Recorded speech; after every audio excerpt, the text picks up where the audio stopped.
Marcus Sasser drops 40 points in the final Summer League game for the Detroit Pistons. What was your reactions to Marcus Sasser dropping 40 points in this game? And what were some overall takeaways from Summer League? We're going to talk about that in today's episode of the Locked On Pistons podcast. You are Locked On Pistons, your daily Detroit Pistons podcast. Part of the Locked On Podcast Network, your team every day.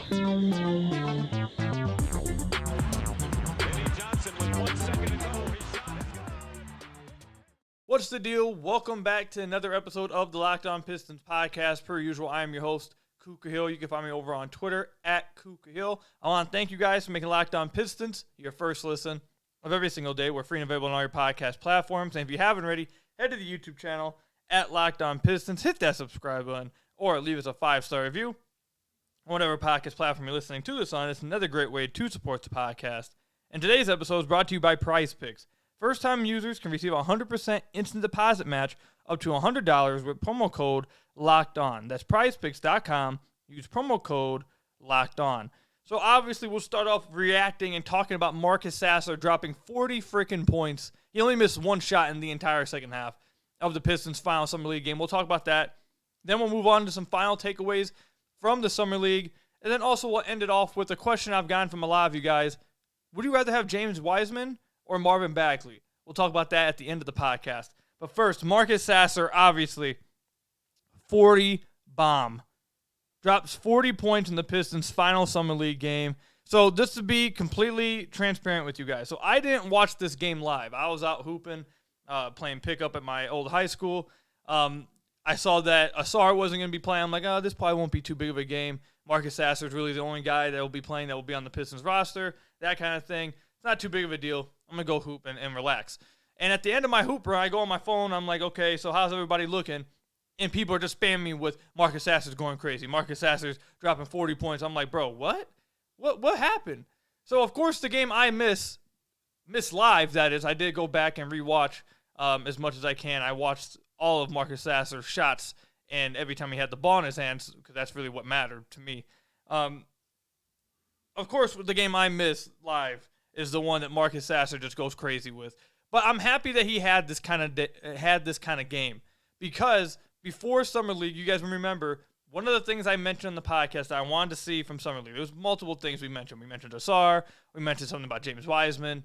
We mentioned all kinds of things. But one of the things with Marcus Sasser was that he is a 4-year guy coming out of college, 22-year-old, and he's supposed to be a guy that should be ready to play instantly. And a guy who should be ready to play instantly in the NBA and to be an impactful player in the NBA instantly should dominate Summer League competition, in my opinion. You should be able to go out there, and we'd be able to look at you and be like, yeah, that's very clearly the NBA player that's on this court. He separates himself from all the other guys. And in my opinion, through 4 games, he had not done that. I know he was missing a lot of shots, and people will say, well, it's not just missing shots or making him missing shots. There's other things he was doing. I didn't like overall what he was doing a lot through the first 4 games. I was not impressed with some of his decision-making with the ball in his hands. But then also, as people correctly pointed out, that's not going to be his role this upcoming season. His role in the NBA is going to be a guy who plays off of another guard who creates, and he's just one that catches and shoots and goes out there just to flat-out score. And for an archetype like that, he just wasn't doing enough scoring through the first 4 games. His shot was really off. But then in this game, this final Summer League game for the Detroit Pistons, especially in the second half, where he missed literally only one shot, went berserk. He actually started off this game 0-5, I believe. He was not starting this game off very well at all, and then just went crazy, turned it on in the second half. He was scoring on every single level. 3-point line, mid-range, at the basket, floaters, self-created 3-point looks, step-back threes, sidestep threes, walk into a pull-up 3 off a pick and roll. All this stuff, he was doing all of it. He could not miss for the entirety of the second half. This was by far, like, if you just watched this game, you obviously would be like, oh yeah, this guy's way too good for Summer League. This guy is obviously the NBA player here. He's obviously the impactful guy here. And that's what he needed, because he hadn't had that performance thus far. It doesn't mean he had to have 40. He didn't need to have 35, 30 points, 25 points. But I feel like he needed to give me a performance, for me, that showcased to me, hey, he is the NBA player. He's ready to help this team win instantly. He should be in the rotation instantly. He was worthy of the 25th pick, especially when you already have a ton of guards and you still needed some wings, and there were some quality wings on the board at that position. Heck, the Pistons probably could have waited till 31 and got some nice wings. But they moved up to get another guard, and then they went on to trade for Monty Morris. So it was just, I need to see why, what makes, is he actually worth it through Summer League? And he gave us this performance, and this performance was absolutely amazing. So I'm happy to see that from him. I want to kind of push it forward to the regular season and what I expect his kind of role to be if he's in the rotation and whenever he gets in the rotation. He's literally what I think. I didn't watch much of him in college at all. But from what I've read and listened to people and then watching him in Summer League, this is a dude I expect to just be a flat-out scorer. Like, you're not going to be expecting him to do anything else offensively. I'm not going to be expecting him to be making high-level reads, be making him make great passes, be a great decision-maker passing-wise. Like, that's not what I'm expecting him to be. I'm expecting him to be a good point-of-attack defender on defense, an active defender at least, and then also offensively just be a dude who plays off guard and is just asked to come out and score buckets. Go out there, get us 18 points, be a six-man of the year kind of guy. I think that's something he could be in the future in his absolute prime maybe for the Pistons, maybe for another team, who knows. But eventually, and the reason why I say for another team, a lot of these six-man of the year guys that go on and score like 18 points, they play for like 4 or 5 different teams. Those are the kind of guys that end up going team to team to team. That's the only reason why I mentioned that. But that's what I expect to see from Marcus Sasser at this point throughout the season and his career. That's just what I have in my head right now for what he's going to be. A guy who just comes off the bench and just asks to go out there and get buckets. Just go out there and score the ball, give us some points, and be a good point-of-attack defender, and we'll take it. So that's what I expect from Marcus Sasser. Again, great to see him drop 40 points. That's crazy to drop 40 points in a Summer League game. I think that's the highest points scored in this Summer League. I believe Jabari Parker had the most before him. It was at 38. Marcus Sasser broke it at 40, so there's another win for the Pistons and the Pistons-Rockets rivalry right there. But let me know what you guys' reaction were to Marcus Sasser dropping 40 points. What do you guys expect to see from him this season? What do you guys expect to see from him in his career? What do you think his role is going to be? All that kind of stuff. Let me know in the comment section down below or over on Twitter at KukaHill. When we come back, I want to talk about my final takeaways overall from Summer League. Now that it is finished, we now have to wait another few months to get Pistons basketball at all, so you guys are going to be itching for a while, and I already know it. But I want to talk about my last takeaways from Summer League when we come back. But first, I've got to tell you guys about one of our sponsors, PrizePicks. So let's go ahead and assume that the NBA and the NFL was going on at the exact same time. You wanted to find a daily fantasy option that allowed you to do mixed sports entries. Well, with PrizePicks, you can do that. You can take the over on Kay Cunningham's points, the over on Jane Ivey's assists, and then you can take the over on Jared Goff's passing yards, the over on Gibbs' rushing yards, the over on Amon-Ra St. Brown's receptions, and then you can put it into the exact same entry with PrizePicks, and it's why it's my favorite daily fantasy option out there. You pick 2 to 6 players to see if they score more or less than their PrizePicks projections, and you can win up to 25 times your money on any entry. No competing against other people. It's just you versus the projections available. And PrizePicks offers projections on any sport that you watch, and I promise you, if you're thinking of a sport in your head, it is on PrizePicks. They have everything possible. Entries can be made in 60 seconds or less. It's just that easy. Safe and fast withdrawals, currently operational over 30 states and Canada. Download the PrizePicks app, go to PrizePicks.com to sign up and play daily fantasy sports today. First-time users can receive a 100% instant deposit match up to $100 with promo code LOCKEDON. If you deposit $100, PrizePicks will give you $100. If you deposit $50, PrizePicks will give you $50. Don't forget to enter promo code LOCKEDON and sign up for an instant deposit match up to $100 with PrizePicks. So I want to thank you guys again for making Locked On Pistons your first listen of every single day. We're free and available on all your podcast platforms. If you haven't already, head to the YouTube channel at Locked On Pistons. Hit that subscribe button or leave us a 5-star review on whatever podcast platform you're listening to this on. That's another great way to support the podcast. If you've made it this far into the podcast, first of all, thank you for being everyday listeners. And also, please hit that subscribe button at the YouTube channel if you haven't already. We're about, I think, a little bit over 100 away from 6,000 subscribers. Again, our goal eventually is to get to 10,000 subscribers. I think we could possibly get there by the end of this upcoming season, but our first goal right in front of us is the 6,000 mark. please hit that subscribe button if you haven't already. I would really appreciate it. Continue to show Locked On. We are the fastest and best growing fan base at the Locked On Network. So if you haven't already, again, please just hit that subscribe button for me. I'd really appreciate it at Locked On Pistons on YouTube. I was going to make this a mailbag podcast, but I ended up coming up with a few things I want to talk about. So I do have like 30 questions here from you guys. And I'll answer all these questions in the next episode. Also, my fault. I posted a hat on YouTube, in our YouTube community and on Twitter. A hat that I wanted to see if anyone wanted it, and a lot of you guys did say you guys wanted it, but you guys wanted it to be a giveaway, some kind of contest or whatever. So in the next episode, we're at the mailbag episode. We'll do some kind of contest for the hat. I'll show it on the YouTube as well, on the YouTube video, if you guys want to see what it looks like. If you guys are listening on the podcast version, head over to there. You guys will see it. So if you guys want to get involved in that, stay tuned for the next episode. I'll show it on here. I think that will be probably like our first giveaway or contest kind of thing we've ever done on here. So it'd be pretty cool. So stay tuned for that. Anyways, I just want to give my final takeaways from Summer League.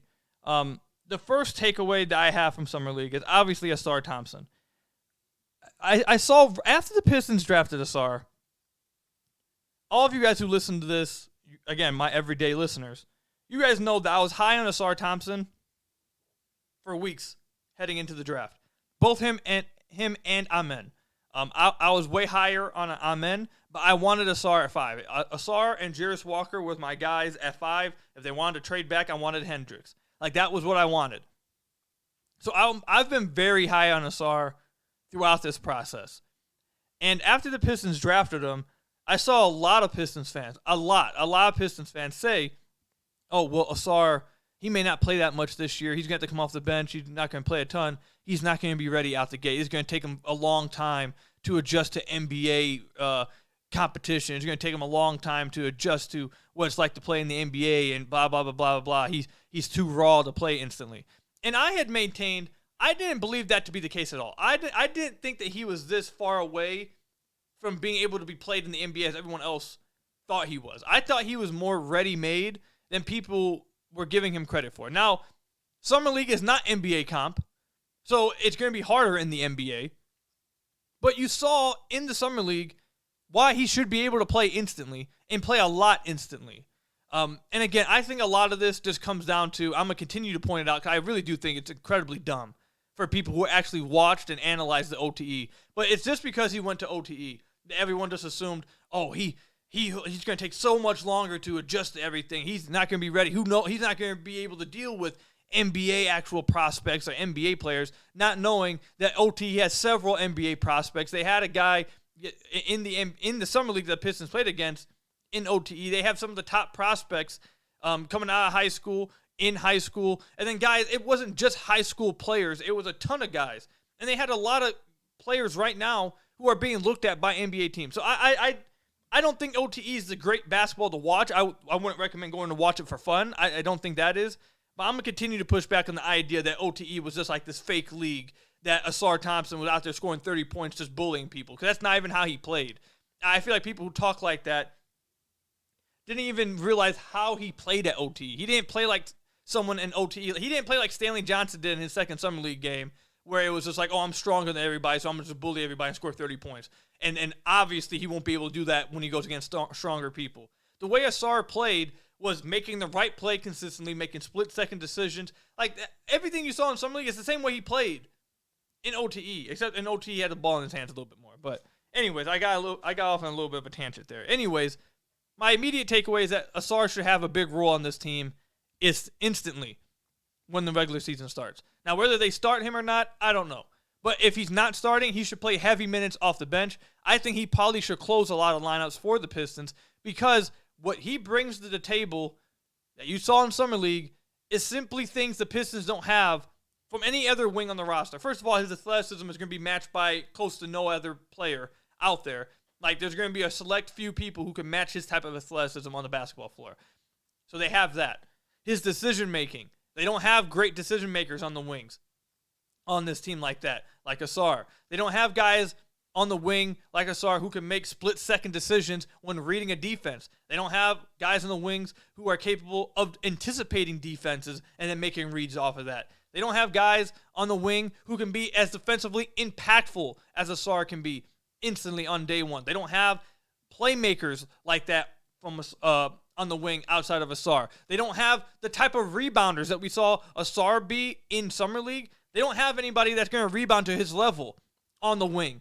Now, the one thing he's not going to be able to do to the level of Bojan or to the level of Isaiah Livers or to the level of Joe Harris, if you want to count him in this, is obviously the shooting. But there's so many other things to the game of basketball that matter to winning outside of just raw shooting ability that impacts it that Asar does better than all of them. So, and then that's not even taking into account the ability of Asar, I believe, to soak up some secondary playmaking reps where he can run pick and rolls and make the right read and find guys open for shots, like, and generate paint touches. Like, all of that stuff Asar will be able to do, I believe, instantly into the NBA. Now, will he be able to do it at a great level? No. I don't think he's going to be an all-star. That's not what I'm saying. I think his raw ability to be able to do that is already better than some of the other guys. And while he may not be a good NBA player as a rookie, most guys, I don't believe, are actually good NBA players as a rookie, as second-year players. I don't think most are actually, when you look across the NBA, are actually good. They are good compared to their ages, to their years in the league. But across the NBA, I don't believe there's many that actually are good. So I'm not saying that Asar is going to enter the league and be some great NBA player instantly. But I think the tools that he brings to the table are things that the Pistons are lacking so badly that he doesn't have to be, in and of himself, a great player already, a good player already, just him individually. But his tools that he'll bring to the table will help this team win because they desperately lack those kind of skill sets. So I think Asar will have a big role immediately for the Pistons. I'm interested to see how he grows throughout the season and how they play him next to Cade and Ivy, some of the other guys, and who they start, if they do decide to start Asar, who they start next to Asar, and if they bring him off the bench, what role do they have him playing off the bench? Are they going to let him soak up a lot of on-ball touches off the bench? I'm really interested in all that, but I thought what he did in the Summer League was, I don't think he could have impressed fans any more than he did in Summer League. I think everything he did in Summer League was absolutely fantastic. I think he gave you guys a taste of everything, and I can't imagine Pistons fans leaving the Summer League not incredibly impressed by Asar Thompson and extremely excited. So that's my main takeaway from Summer League. My other takeaway from Summer League, we talked about Marcus Sasser earlier, so I'm not going to talk about him here. But my other takeaway is that there's some nice guys that the Pistons have on their roster. Now, I actually was a little bit impressed with and hope they get a two-way contract somewhere. So obviously, I believe, if I'm remembering this correctly, Malcolm, why am I forgetting it? Malcolm Cazzolone, I believe his name. Cazzolone is his name. He already has one of the two-way spots. But there are two other players that I was really impressed with from the Pistons Summer League. And one of them was Tosan. I thought he was pretty impressive. And then another one was Umudi. I thought he actually played pretty well, too. I like both those guys. I don't know what their exact heights are, but they look like bigger wings. I like the way they played. I thought they were impressive. And if they don't get some kind of contract with the Pistons, I think they played well enough to get some kind of contract elsewhere. Not like a guaranteed deal, but maybe like a two-way deal, maybe an Exhibit 10 deal, like something like that. I thought those two guys were impressive in Summer League. There was not many other guys that really like impressed me that much for the Pistons Summer League team. If you want me to be honest, it was Asar, it was Sasser, it was Cazzolone, Umudi, and Tosan. So I just wanted to shout those guys out because I thought they were pretty impressive for non-NBA guys. And Roden was okay too. I'm not as big a fan of Roden as like a two-way guy. I'm not really impressed with him, to be honest. So yeah, I just want to shout out Umudi and Tosan. Also, Buddy, before this last game, I'm not going to lie to you guys. Now, we make jokes about Buddy, but Buddy was sparking it. Buddy was sparking the ball, okay? I hope he doesn't get a two-way contract. That's not what I'm sitting here saying. But he did go out here in this Summer League and start sparking the ball, okay? So we got to give him some credit there. But, yeah, those are my takeaways from Summer League. Let me know in the comment section down below what you guys think about Summer League, what you guys' biggest takeaways were, how you guys felt about Asar, who were some other guys on the roster that you guys thought you were impressed with. Were any of them impressive enough to get the second two-way contract? Let me know in the comment section down below or over on Twitter at KukaHill. I think I said second two-way contract. I meant last two-way contract. My fault. But yeah, let me know in the comment section down below or over on Twitter at KukaHill. When we come back, James Wiseman or Marvin Bagley, which one would I rather have? We'll talk about that when we come back. But first, you guys got to hear from some of our lovely sponsors. So I want to thank you guys again for making Locked On Pistons your first listen of every single day. We're free and available on all your podcast platforms. If you haven't already, head to the YouTube channel at Locked On Pistons. Hit that subscribe button or leave us a 5-star review on whatever podcast platform you're listening to this on. That's another great way to support the podcast.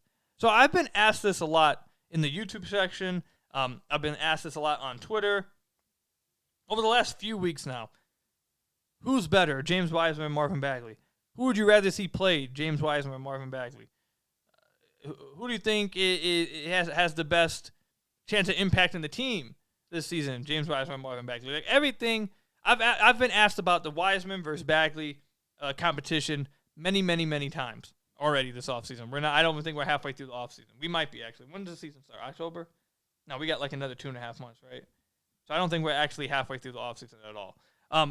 So I think this is something we're going to be talking about a lot, at least throughout the community until one of them gets traded, which is a possibility. But I just want to let my stance known here now, because you guys have asked me a ton about it. So the first question is, who do I think is better right now? I think Bagley's obviously better. I think Bagley is one of the best finishers in the paint at his position across the league. He has great touch on around the rim. And not only that, he showcased a little bit last year his ability to not only score at the rim off dump-offs, off lobs, he was able to drive to the basket and get all the way there, draw fouls, convert and ones. And this is without really having a three-point shot that guys respect. So it's not like he's attacking closeouts. The guys are flying out at him.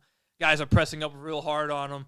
And he's just, blow-bying him. No, these guys are sagging off of him, and he's still getting to the basket a lot in the time he was able to do it and scoring and drawing some free throws. So, and Bagley also, they're both really bad defensively. I don't think either of them are that good defensively, but I think Bagley's the better rebounder as well. I think he has a better awareness of where he is on the basketball court and where to be on the basketball court when it comes to positioning for rebounds. I think Bagley's problem with rebounding is that he's just not stronger than most other guys. He's a little thin. Maybe not thin. He's slim. He's not as big as some other guys, so he can get pushed around a little bit, or guys can just physical him, I guess is the best way for me to put it, on the glass. But I feel like Bagley usually is in the right areas for it, knows where to be, and positions himself better for rebounds than James Wiseman. And I also just think Bagley's better than Wiseman at what Wiseman's supposed to be good at, which is scoring around the basket and actually being a low post guy and that kind of stuff as a lob threat and all that. I think Bagley's just better right now than all of that, than James Wiseman. Who do I think the Pistons are going to choose to keep? Now, I think that's the complete opposite one. If they had to pick one, they're going to keep Wiseman, because Wiseman theoretically has a higher ceiling than Bagley and hasn't had the best chance of achieving his ceiling because of injuries. Now, both of them are incredibly injury prone. Bagley's dealt with the same amount of injuries throughout his career, and a lot of people would say that's hurt his development too, how much he's dealt with injuries through his career so far. However, Bagley's older. James Wiseman is much younger. James Wiseman also is a little bit of more of a freak athlete. He's bigger, he's stronger, he's longer, all of that stuff. And James Wiseman also was where did Troy Weaver say he had him on his mock board, number 1 or something? He had him top 3 or something on his board. So I think Weaver's much higher on Wiseman's future. And I understand that. I understand the future argument. If you're talking about the future, Wiseman's younger. He has more potential, I guess. And if you can unlock Wiseman's potential, the potential that apparently all the national media who keeps talking about the Pistons believe he has, then that's a better player than Bagley. So if that's why you choose Wiseman over Bagley, I get it, because they're looking at the future more. So I think that if they had to pick between the two, I think they pick Wiseman. And if I had to guess which one gets traded, I'd guess Bagley, because Bagley's contract, and again, because they'd be betting on Wiseman's future more. So And who do I think plays if they're both on the roster this year? Well, this is the thing. If they're trying to win, and put the best guy on the floor, I think Bagley's the better. I think Bagley would help them win more than Wiseman right out the gate. I think Bagley's just better than Wiseman at all the things that Wiseman's supposed to be good at. And I don't think neither of them are this great basketball player. I'm not a huge fan of either of them. I just think Bagley. Bagley showed me more this past season than Wiseman did in the final whatever games he played. Bagley, and this is a very small sample size here, okay? These are all small sample sizes. Bagley, on 77 possessions, spotting up this past season, he was actually in the 65th percentile. So, on offensive rebound, 71st percentile. On cuts, 74th percentile. And then around the basket, Bagley, I just think is better than James Wiseman. And honestly, if you want me to be honest, if you asked me to right now, and also actually just back up my at the rim comparison here, Bagley was 86th percentile at the rim this past season. But if you want to be honest too, I kind of believe in Marvin Bagley's outside shot developing more than I believe in James Wiseman's shot. And this is not me arguing that I'd rather have Bagley on the roster moving forward than Wiseman. I'm just saying I understand the future argument. If you're building for the future because Wiseman has more potential, I get why you keep him over Bagley because all the reasons I mentioned earlier, you want to develop Wiseman, completely on board with it. But if you're just simply talking about today, what's the July 17th, 2023, who's the better basketball player? I think it's Marvin Bagley. I honestly, if you want to be honest, I don't think it's particularly close right now. So that's the thing. I don't think Bagley will be on the roster by the start of the season.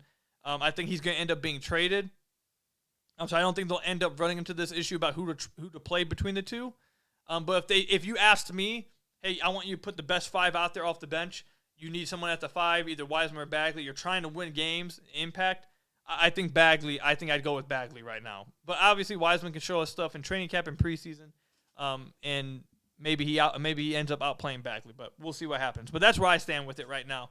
Future-wise, Wiseman over Bagley. As of right now, July 17th, 2023, Bagley over Wiseman, and I don't think it's close really. So that's my thoughts on that. Let me know what you guys think.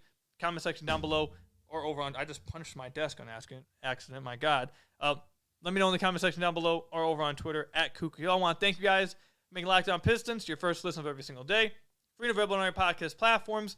Hit that subscribe button to the YouTube channel. Leave us a 5-star review on whatever podcast platform you're listening to this on. And until next time, I will see you guys later. Stay safe.